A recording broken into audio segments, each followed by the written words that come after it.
نحمده ونصلي ونسلم على رسوله الكريم اما بعد اعوذ بالله من الشيطان الرجيم بسم الله الرحمن الرحيم وعباد الرحمن الذين يمشون على الارض هونا واذا خاطبهم الجاهلون قالوا سلاما والذين يبيتون لربهم سجدا وقياما صدق الله العظيم ان الله وملائكته يصلون على النبي يا ايها الذين آمنوا صلوا عليه وسلموا تسليما الصلاة والسلام عليك يا رسول الله وعلى آلك واصحابك يا حبيب الله. سارے حضرات درود شریف پڑھیے. الصلاة والسلام.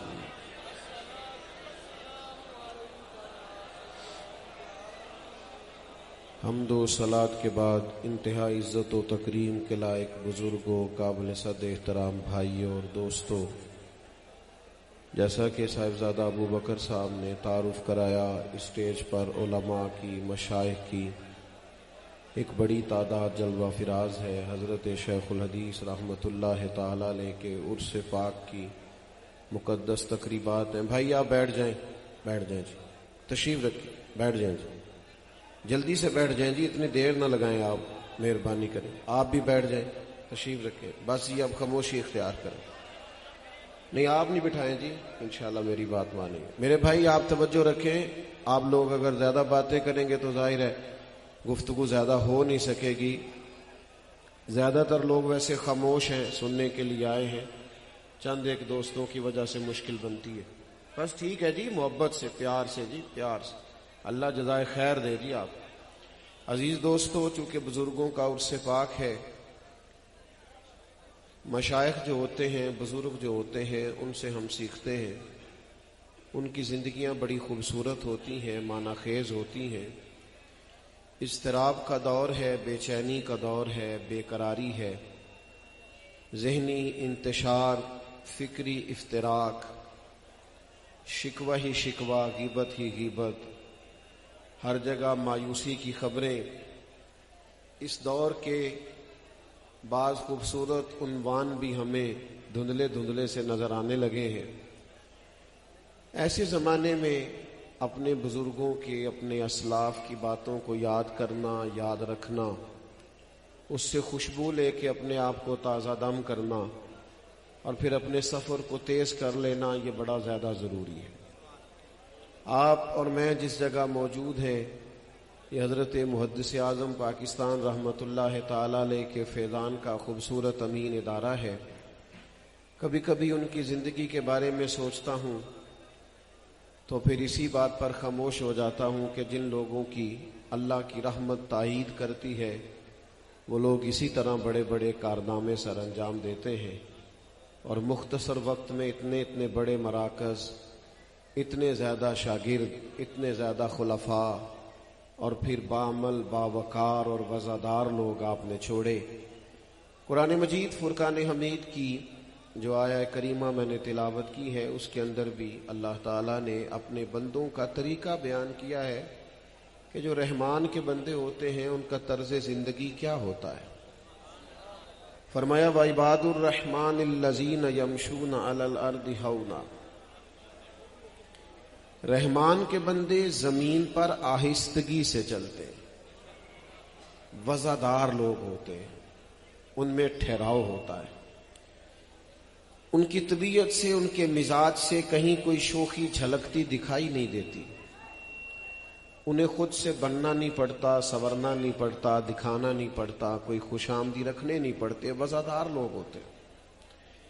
رحمان کے بندوں کی پہلی صفت یہ ہے کہ وہ زمین پر آہستگی سے چلتے ہیں، اور ان کا دوسرا کمال یہ ہے کہ وَإِذَا خَاطَبَهُمُ الْجَاهِلُونَ قَالُوا سَلَامًا. جب جاہل ان سے گفتگو کرتے ہیں تو وہاں بھی وہ اپنی وزاداری کو خراب نہیں ہونے دیتے، وہ جاہلوں کو سلام کر کے گزر جاتے ہیں. ان کا دن یہ ہوتا ہے کہ وہ آہستگی سے چلتے ہیں، ٹھہراؤ، بردباری، تحمل، بلا کی سادگی. میرے بھائیوں، جس دور میں میں اور آپ ہیں، اس دور میں کارڈ بٹتے ہیں، تصویریں تقسیم ہوتی ہیں، عہدے کشید کیے جاتے ہیں، القابات کا بے ہنگم اور بے وقت استعمال، اور پھر بتایا جانا اور سنایا جانا اور دکھایا جانا اور تعریف سن کے خوش ہونا۔ اللہ کا بندہ وزادار ہوتا ہے۔ دو چیزیں انسان میں وزاداری پیدا کرتی ہیں، دو چیزیں اطمینان پیدا کرتی ہیں۔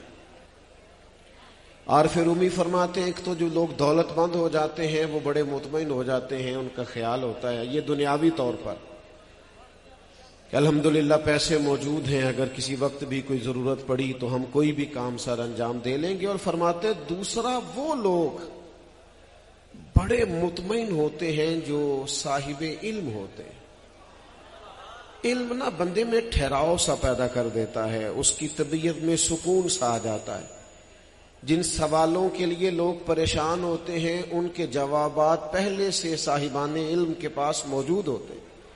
یہ چیز ان کے اندر وزاداری پیدا کر دیتی ہے، ٹھہراؤ پیدا کر دیتی ہے، اطمینان نصیب ہوتا ہے۔ بڑی کرسیوں کے بغیر بھی، ہٹو بچوں کی داستانوں کے بغیر بھی، کسی سادہ چٹائی پر بیٹھ کے بھی ان لوگوں کے چہروں پر اضطراب نہیں ہوتا، وہ جہاں بھی نظر آتے ہیں ذرا مطمئن سے نظر آتے ہیں۔ عقائد کے لحاظ سے، نظریات کے لحاظ سے وہ تحقیق کے نام پر کوئی تخریب نہیں کرتے، وہ اپنے اسلاف کی امانتوں کے امین ہوتے ہیں، انہیں انشراح صدر ہوتا ہے، وہ ساری زندگی رستوں کی تلاش میں نہیں رہتے کہ یہ ٹھیک ہے یا یہ ٹھیک ہے، ان کو تو اتنا انشراح صدر ہوتا ہے، اتنا انشراح صدر ہوتا ہے کہ بس انہوں نے سفر ہی کرنا ہوتا ہے، ان کو منزل کا پتہ ہوتا ہے، رستے کا پتہ ہوتا ہے۔ مضبوط فکری بنیادیں، یعنی جو چیزیں بزرگ طے کر گئے انہیں چھیڑنے کی ضرورت ہی نہیں پڑتی، ان کو تو بس اس پر کام کرنا ہے، ڈیوٹی کرنی ہے، اس پر خدمات سر انجام دینی ہے۔ مضبوط فکری بنیادیں۔ حضرت محدث اعظم رحمت اللہ تعالی علیہ اور آپ کے جتنے بھی شاگرد اور آپ کے جتنے بھی ارادت مند دنیا میں کامیاب ہوئے، وہ اس لیے کامیاب ہوئے کہ فکری بنیادیں بڑی مضبوط تھیں۔ ان کے پاس آپ خطابت ان کی سنیں جب بھی، اور نجی محافل میں بیٹھے جب بھی، عقائد کے معاملے میں جو انشراح صدر انہیں حاصل تھا نا، اس بیچارے کو ساری زندگی رستہ ہی نہیں ملتا۔ 30 سال کچھ کہتا ہے، پھر بیچارہ 15 سال کچھ اور کہتا ہے، پھر اگلے 8 سال اسے نیا سجدہ صاف کرنا پڑتا ہے۔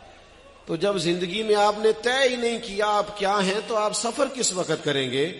جن لوگوں نے طے کر لیا ہوتا ہے انہوں نے بس سفر کرنا ہوتا ہے۔ وزادار بنے، زندگی وزاداروں جیسی گزاریں۔ میرے دوستو، اللہ کے بندے بڑے وزادار ہوتے ہیں، ان میں الجھاؤ نہیں، بے چینی نہیں، بے قراری نہیں، ان کی طبیعتوں کے اندر کسی قسم کا کوئی گمان نہیں۔ وہ اتنا بڑا آدمی علی گڑھ یونیورسٹی کا فاضل بریلوی سے ریاضی کا سوال پوچھنے گیا تو کہتا ہے میں اتنے بڑے آدمی کے پاس گیا، پر ایک پھاٹک پر موٹے بان کی چارپائی پر تشریف فرما، ایک سادے آدمی نے سادے کاغذ قلم پر سادی چند لکیریں ڈال کر مجھے دیں، جو مسئلہ بہت سارے لوگوں سے حل نہیں ہو رہا تھا اس شخص نے مجھے حل کر کے دیا۔ اور جب میں ان کی تعریف کرنے لگا تو کہنے لگا بھائی یہ ریاضی کے معاملے میں تعریف کرنے کی کیا ضرورت ہے، یہ تو ایک امدادی سا علم ہے، کسی کے انتقال کے بعد وراثت کے مسئلے نکالنے ہوتے ہیں، تھوڑی جمع تفریق سیکھ لیے، ورنہ ہمارا اصل کتاب و سنت سے رشتہ ہے۔ بھائی آپ کی وزاداری، آپ کا ٹھہراؤ۔ ایک شخص کہتا ہے میں نبی کریم علیہ السلام کی بارگاہ میں حاضر ہوا اور اللہ تعالیٰ نے، حضور فرماتے ہیں، روب کے ساتھ میری مدد فرمائی ہے۔ جو پہلے نظر ڈالتا وہ محبوب کے روب کا شکار ہو جاتا، تو کہتے ہیں وہ سخت روب میں کانپنے لگا۔ تو پتہ ہے میرے کریم کی وزاداری کیسی ہے؟ میرے محبوب کریم علیہ السلام اسے تھپکی دے کے فرمانے لگے ڈرتے کیوں ہو؟ تیرے آگے ہیں یوں دبے لچے فصحا عرب کے بڑے بڑے، کیوں ڈرتا ہے تو، کانپتا کیوں ہے؟ اس نے کہا میں مدینے کی حکومت کے سربراہ کے پاس آیا ہوں تو بادشاہوں سے ملتے وقت ڈر آتا ہے، خوف طاری ہوتا ہے، بات کہاں کی تھی، چلی کہاں گئی۔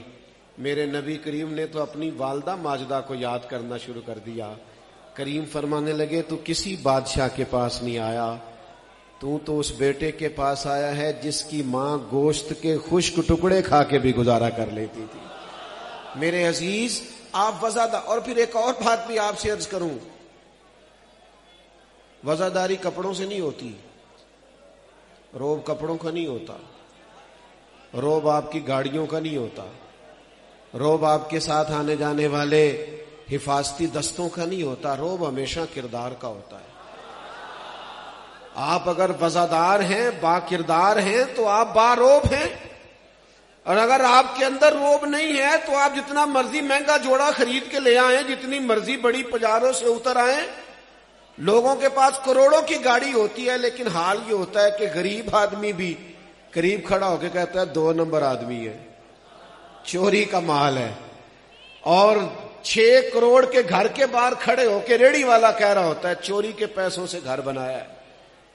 لیکن بندہ چھوٹا سا ملازم ہو، چھوٹا سا، جس دفتر میں بیٹھا ہو کرسی بھی ٹوٹی ہوئی ہو، لیکن اسی کے دروازے پر وفاقی وزیر کھڑا کانپ رہا ہوتا ہے، کہتا ہے یار بندہ بڑا وزادار ہے، نہ سفارش سنتا ہے نہ رشوت پکڑتا ہے، بندہ بڑا دلیر ہے۔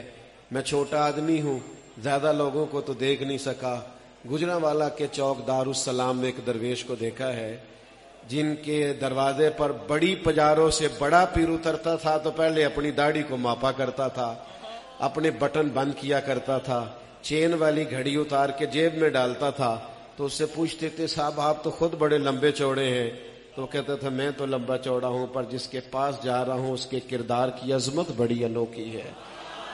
بات جو دل سے نکلتی ہے اثر رکھتی ہے، پر نہیں طاقت پرواز مگر رکھتی ہے۔ جمع ہو کے مسجد نبوی شریف کے صحن میں صحابہ نے مشورہ کیا تھا کہ فاروق اعظم سے کہو ایک کرتا نیا سلوا لیں، اب تو پیوند لگنے کی بھی جگہ نہیں رہی، جس سے کیسر و کسرا کانپتے ہیں اس کے کپڑوں پر پیوند لگے ہوئے ہیں۔ بات تو بالکل ٹھیک ہے، جناب صدیق اکبر کے زمانہ نور تک تو غربت رہی، اب تو حالات کا رنگ اور ہے، آسانی ہو گئی ہے، اور 50-50 ہزار دینار بدری صحابہ کو ملتے ہیں، جناب فاروق اعظم بھی حصہ پاتے ہیں، لیکن گھر جانے سے پہلے سارا کچھ بانٹ دیتے ہیں۔ ایک نیا کرتا سلوانے میں حرج کیا ہے؟ کہنا چاہیے، بالکل کہنا چاہیے۔ طے ہو گئی بات، کہے گا کون؟ عمر سے بعد کون سا شعر کرے گا؟ میں کہہ چکا ہوں روب کپڑوں کا نہیں ہوتا، روب تو کردار کا ہوتا ہے۔ کہ ایک ہستی ہے جو عمر سے بات کر سکتی ہے، وہ کون ہے؟ مولا علی شیر خدا۔ لوگوں نے شیر خدا کی خدمت میں کہا جناب آپ کو پتہ ہے بڑے بڑے وزیر مشیر ملنے آتے ہیں اور جناب عمر کا وہی لباس پرانا، اور اب تو پیوند لگنے کی بھی جگہ نہیں، کہیے نا ایک لباس بدل لیں، حرج بھی کوئی نہیں، جائز بھی ہے، اسلام منع بھی نہیں کرتا، تو کیا اب آسانی بھی ہے تو کیا حرج ہے؟ مولا علی فرمانے لگے بات بھی تمہاری ٹھیک ہے، کہنا بھی چاہیے، اور یہ بھی ٹھیک ہے میں کہوں گا تو وہ مان جائیں گے، پر یہ والی بات میں نے بھی کوئی نہیں کرنی عمر سے۔ کہ جناب پھر کون کرے گا؟ فرمایا سیدہ عائشہ صدیقہ، وہ چونکہ ماں ہے اور ماں کا اپنا ایک درجہ ہے، ماں کہہ سکتی ہے۔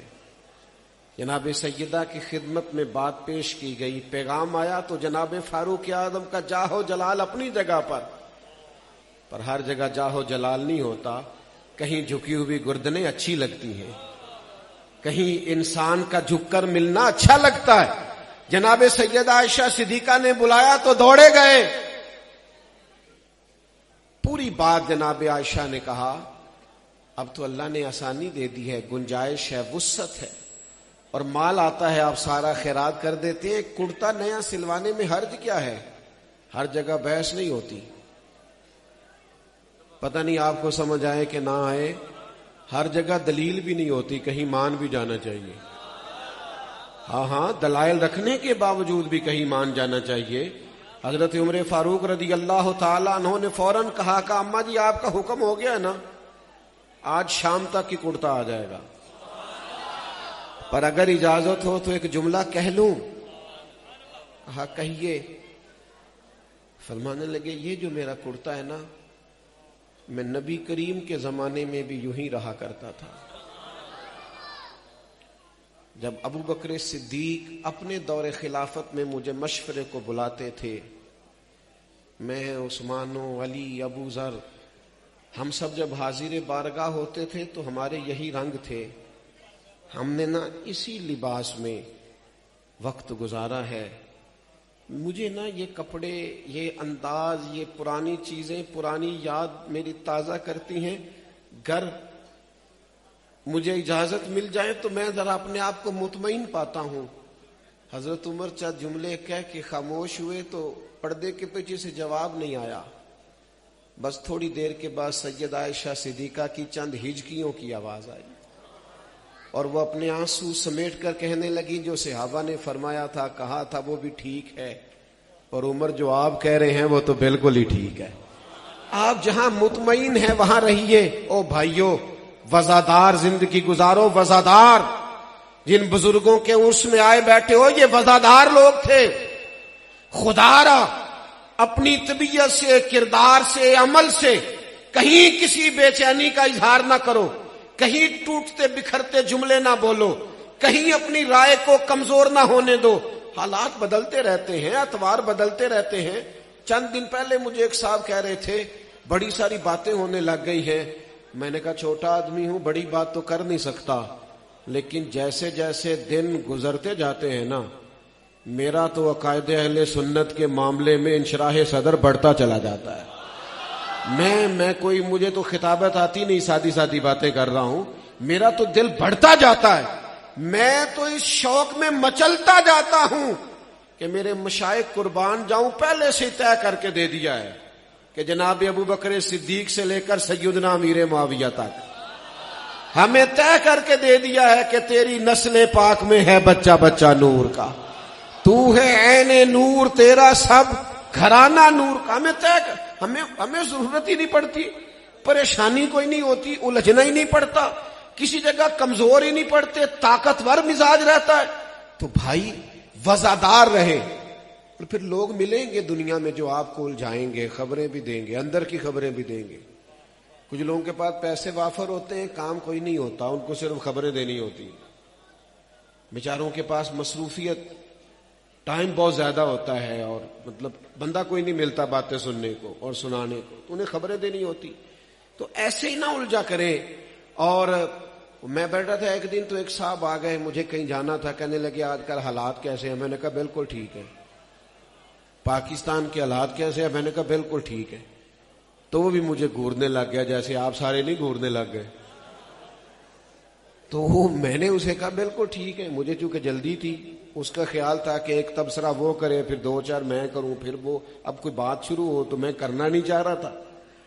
میں نے اسے کہا آپ کیا کام کرتے؟ کہتے جوتے بنانے کا کارخانہ ہے۔ میں نے کہا سارے ملک کو چھوڑ دیں، آپ جوتے صحیح بنایا کریں، اس لیے کہ جو غریب آدمی آپ سے جوتا خریدے کم از کم 6 مہینے اس کا یہ خرچہ تو بچا رہے نا۔ آپ یہ والی مدد کریں قوم کی، باقی ساری چھوڑ دیں۔ آپ ساری کی فکر میں اپنا کام بھی نہیں کر رہے۔ میرے عزیز الجھنا نہیں، بلکہ وَإِذَا خَاطَبَهُمُ الْجَاهِلُونَ قَالُوا سَلَامًا۔ جاہلوں سے بحثیں نہیں ہوتی۔ ہر آدمی کا سٹیٹس نہیں ہوتا کہ اسے جواب دیا جائے، ہر آدمی کا لیول نہیں ہوتا کہ اس کے منہ لگا جائے۔ آپ اپنا معیار دیکھیں، آپ اپنا سٹیٹس دیکھیں، آپ اپنا انداز دیکھیں، آپ ہر ایک سے بحث کریں گے۔ وہ درویش نے لکھا ہے گدھے اور گھوڑے کی بحث ہو گئی تھی۔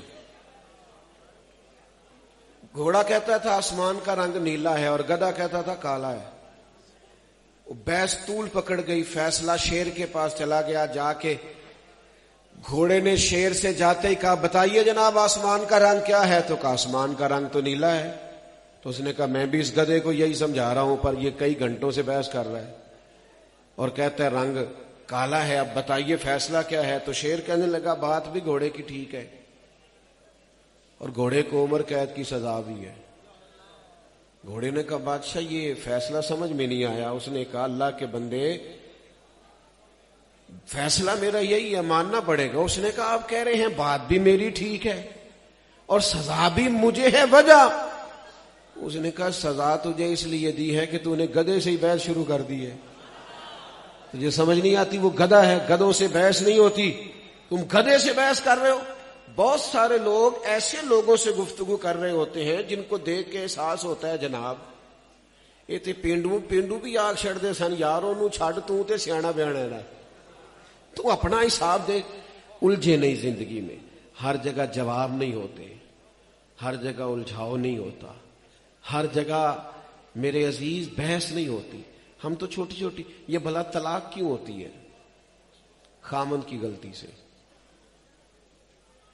گھر میں جھگڑا کیوں ہوتا ہے؟ خامند کی غلطی سے. اس کی وجہ یہ ہے کہ بیوی بیچاری تو پہلے عقل کی کمزور ہے, تو یہ جب اس سے بحث شروع کرتا ہے نا تو یہ لڑائی بڑھاتا ہے. اس کا کام تھا کہ یہ اعلیٰ ظرفی کا مظاہرہ کرتا, یہ درگزر کرتا, لیکن یہ بحث کرتا ہے, برابر کی بحث کرتا ہے. کبھی کبھی زندگی میں ایسے لوگ مل جاتے ہیں جو بہت الجھاتے ہیں, بڑی تکلیف دیتے ہیں, لیکن جو وفادار لوگ ہوتے ہیں وہ کبھی کسی کے الجھاؤ میں, اگر وہ الجھاؤ میں آئے تو ان کا کام رہ جاتا ہے نا, ان کی مشکلات بڑھ جاتی ہیں, اصل کام رہ جاتا ہے. حضرت عمر بن عبدالعزیز رحمت اللہ علیہ رات کو گزر رہے تھے. اب اس شخص نے بڑا کام کیا ہے, عمر صرف 37 سال پائی ہے. بعض نے کچھ زیادہ بھی لکھی ہے, لیکن مختصر عمر پائی. عدل, انصاف, درود پاک, عبادت, تقوی, سرکار کی بارگاہ کی حضوری, چھوٹی عمر میں یہ سارے عنوانات میسر آئے. کیوں؟ الجھتے نہیں تھے, اپنا کام کرتے تھے. راستے سے گزر رہے تھے, رات کا ٹائم تھا, ایک بزرگ سو رہے تھے کسی جگہ فٹ پاتھ پہ. حضرت عمر بن عبدالعزیز گزرے تو رات کا ٹائم ہے اور سڑک پہ بابا جی سو رہے ہیں, تو پیر پہ پیر آ گیا. تو اچانک ٹکر ہو جائے تو کیا کہتے ہیں لوگ؟ موٹر سائیکل چلا رہے ہیں آپ, کسی سے ٹکر ہو جائے دوسرے موٹر سائیکل والے سے, تو سب کو پتا ہوتا ہے کہ اندھا بندہ موٹر سائیکل نہیں چلا سکتا, پھر بھی کہتے ہیں آپ اندھے ہیں. بھئی اندھا ہوتا تو موٹر سائیکل تو نہ چلاتا, سے نظر آتا ہے. وہ پیر پہ پیر آیا تو بابا جی اٹھے اور فوراً کہنے لگے اندھے ہیں آپ؟ بادشاہ بھی ہیں, درویش بھی ہیں, 7 سپاہی بھی ہیں, بڑی سخت بات کر دی, اندھے. تو حضرت عمر بن عبدالعزیز اتنی سخت بات کے جواب میں بھی مسکرا دیے اور کہنے لگے نہیں بزرگوں مجھے نظر آتا ہے. یعنی جتن تے ہر کوئی کھیڈے, کدے ہارن بھی کھیڈ فقیرہ. چلو کدے ہی صحیح, پر کدے ہارن بھی کھیڈ فقیرہ. جتن تے ہر کوئی کھیڈے, یہ تو سب کا سٹائل ہے. تمہارا تو سٹائل ذرا ہٹ کے ہونا چاہیے تھا. جتن ہر کوئی کھیڈے, تو کدے ہارن بھی کھیڈ فقیرہ. جتن دا مل کوڈی پیندائی, ہارن دا مل ہیرا. اس نے کہا پندے تو نہیں, تو مسکرا دی اور مسکرا کے فرمانے لگے نہیں بزرگوں مجھے نظر آتا ہے. وہ 7 جو سپاہی تھے نا, کیتلی ہمیشہ چائے سے زیادہ گرم ہوتی ہے, انہوں نے تلواریں نکال لی اور بابے پہ گھورنے لگے. تو حضرت نے فرمایا تمہیں کیا ہوا؟ حضور اس گستاخ نے آپ کو اندھا کہا ہے. تو فرمانے لگے نہیں انہوں نے تو نہیں کہا. جناب کہا ہے. فرمایا نہیں کہا. جناب کہا ہے. فرمایا بابا جی تم سے باتیں کر رہے تھے, مجھ سے کر رہے تھے؟ کہا باتیں تو آپ سے کر رہے تھے. تو فرمانے لگے نادانو, انہوں نے تو ایک سوال پوچھا ہے, انہوں نے پوچھا ہے آپ اندھے تو نہیں؟ تو میں نے جواب دے دیا نہیں مجھے نظر آتا ہے. اس میں جھگڑے والی کون سی بات ہے؟ سوال کا جواب ہوتا ہے, اس پر جھگڑا. اب میرے پاس وقت بھی نہیں ہے, مجھے آگے بھی بڑھنا ہے, اور یہ کہ کبھی کبھی رسومات سے ڈرتا بھی بہت زیادہ ہوں کہ کوئی معاملہ ایسا نہ ہو جائے. مدینے کے انصار میں سے ایک بھولے شخص نے ایک دفعہ کہا تھا فتح مکہ کے بعد کہ نبی کریم کی اپنے قریبیوں کی طرف محبت بڑھ گئی ہے. بخاری مسلم میں موجود ہے. چونکہ کچھ مال زیادہ ملا نا انہیں ایک جنگ کے موقع پر, مال غنیمت جو مکے کے نئے مسلمان تھے, تالیف قلب کے لیے زیادہ دیا گیا. سوال کر دیا ایک بھولے آدمی.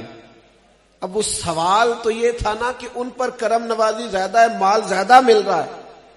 حضور نے پتہ اس کا جواب کیا دیا؟ وہ ایسا جواب تھا کہ گویا دل کرتے تھے کہ کبھی جو ہمیں ملا ہے وہ بھی ان کو دے دیا جائے نا۔ حضور فرمانے لگے بات تو طویل ہے، بس مختصر کرتا ہوں۔ کریم فرمانے لگے اور میرے مدینے کے بھولے انصاریوں، تم یہ پسند، ذرا جذبات کا، ذرا جواب کا حسن دیکھیے۔ کریم فرمانے لگے تم یہ پسند نہیں کرتے کہ مکے والے گھر جائیں اور بھیڑ بکریاں اور اونٹ لے کے جائیں، اور تم جب مدینے جاؤ تو اللہ کا رسول ساتھ لے کے جاؤ؟ یہ نہیں تم پسند کرتے؟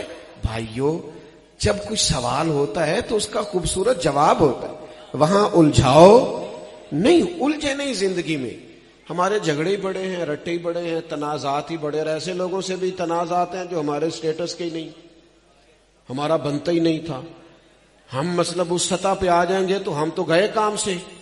اور پھر آگے اللہ والوں کی شان یہ بیان کی کہ والذین یبیتون لربہم سجدا وقیاما، وہ رات گزارتے ہیں اپنے رب کے لیے سجدہ کرتے ہوئے اور قیام کرتے ہوئے، دن وزاداری سے گزارتے ہیں، الجھے بغیر گزارتے ہیں، اور رات گزارتے ہیں عبادت میں۔ میرے ایک کلاس فیلو ہیں، کچھ عرصہ ہم اکٹھے پڑھتے رہے، تو ان کے ہاں دستار فضیلت کا جلسہ تھا، تو انہوں نے بڑے زوردار انداز میں روایت بیان کی، اور ماشاءاللہ حدیث اپنی جگہ پہ درست ہے کہ عالم عشاء کی نماز پڑھ کے سو جائے باجماعت اور فجر تک سویا رہے، تو عابد ساری رات بھی عبادت کرتا رہے تو درجہ پھر بھی عالم کا زیادہ ہے۔ تو ذرا بے تکلفی تھی، انہوں نے ذرا زور دے کے بیان کی، اور 2-4 دفعہ مجھے محسوس ہوا کہ اشارہ بھی اپنی طرف کر گئے۔ تو وہ میرے قریب بیٹھے، تو میں نے ان سے کہا پہلے تو یہ ہے کہ آپ نے اپنی طرف اشارہ کر کے گویا اپنے آپ کو عالم کہا، یہاں بھی آپ کو توجہ کرنی پڑے گی، یہ بھی مشکل بات ہے، خود سے کہہ دینا۔ اور پھر دوسری میری گزارش یہ ہے کہ یہ حدیث کہ عالم ساری رات سویا رہے اور عابد ساری رات عبادت کرتا رہے، یہ حدیث بالکل درست ہے۔ پر ایک طالب علم کا سوال ہے کہ یہ حدیث امام اعظم کو بھی تو آتی تھی نا، اور ان سے بڑا عالم بھی کوئی نہیں۔ غوث اعظم کو بھی تو آتی تھی، ان سے بڑا عالم بھی کوئی نہیں، اور مشغولیت بھی اتنی زیادہ ہے کہ ہر وقت نفل میں ہے۔ غوث اعظم صبح فقہ کا درس دے رہے ہیں، ظہر کے بعد حدیث پاک بیان کر رہے ہیں، عصر کے بعد تفسیر ہے، اور درمیان میں اسباق طلباء کو پڑھا رہے ہیں، رات کو 70 ہزار کے مجمع سے خطاب کر رہے ہیں، لوگوں کی باتیں سن رہے ہیں، جواب دے رہے ہیں، تسلی، ہر وقت نفل میں ہیں۔ پر پھر بھی مخلوق ساری جا کے سو جاتی، اور بغداد کے مرشد مصلی بچھا لیتے، اور پھر تھوڑی دیر نہیں ساری رات ہی نفل ہوتے۔ یہ جو عبادت ہوتی ہے نا، یہ روح کو مضبوط کرتی ہے۔ عبادت دنیا سے بے رغبتی پیدا کرتی ہے۔